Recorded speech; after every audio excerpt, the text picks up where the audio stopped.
Hi guys, I am Sonia. Welcome back to my channel. क्या हाल है आप सबके। आज की वीडियो में हम बात करेंगे कि हम डिनर टेबल को कैसे सेट कर सकते हैं। आज की वीडियो में मैं आपके साथ शेयर करूंगी कि हम डाइनिंग टेबल को किस तरह से सेट कर सकते हैं ताकि आपके घर जब नेक्स्ट गैदरिंग हो, मेहमान आए, फ्रेंड्स आए, तो आप इजीली डाइनिंग टेबल को सेट कर सकें।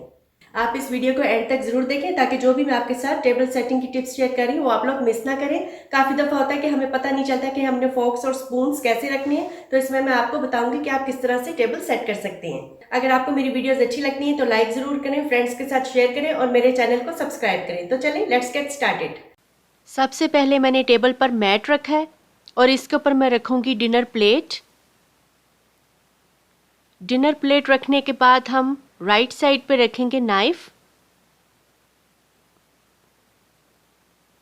और नाइफ के साथ ही आएगा सर्विंग स्पून, डिनर स्पून यानी के।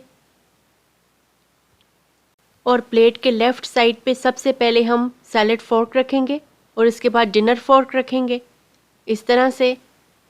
अगर आप फॉर्मल सेटिंग करना चाहते हैं तो इसके ऊपर सैलेड प्लेट रखेंगे और सूप या ग्रेवी सर्व करें तो इसके ऊपर बॉल रखेंगे।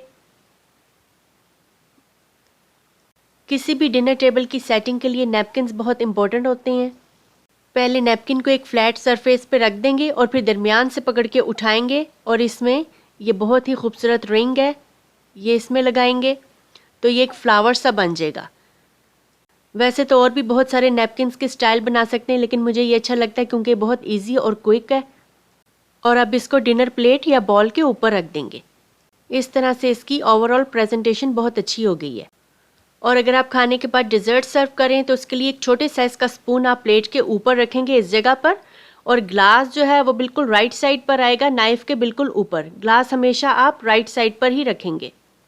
इसी तरह से मैंने बाकी सारी टेबल को भी सेट कर लिया है। अब आपको मैं ओवरऑल सारा लुक दिखाती हूँ, जो कि बहुत ही अच्छा लग रहा है। बहुत फॉर्मल सेटिंग लग रही है और बहुत ईजी बन जाता है, कोई इसमें ज़्यादा टाइम भी नहीं लगता इसको सेट करने में। और मैंने ये कैंडल स्टैंड छोटे छोटे साइड्स पे रख दी हैं। 2 डिनर टेबल के लिए कैंडल स्टैंड भी होने बहुत ज़रूरी हैं। और दरमियान में मैंने वॉश रखा है। कैंडल्स को अब मैं लाइट अप करती हूँ। कैंडल्स से भी बड़ा अच्छा एम्बियंस बनता है डिनर टेबल पर, कैंडल्स का भी होना बहुत ज़रूरी है। और मैंने ये सेंटेड कैंडल्स यूज़ की हैं, इससे बहुत अच्छी खुशबू हल्की हल्की आती रहती है।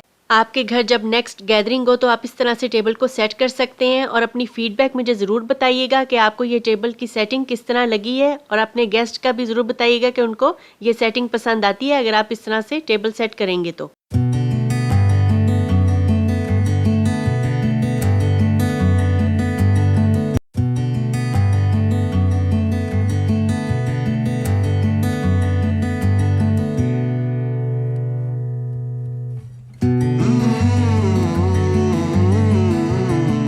तो गाइज, अगर आपको मेरी ये डाइनिंग टेबल सेटिंग की वीडियो अच्छी लगी तो अपनी फीडबैक मुझे कमेंट में जरूर दें। वीडियो अच्छी लगे तो लाइक करें और मेरे चैनल को सब्सक्राइब करें। Thanks for watching, bye bye.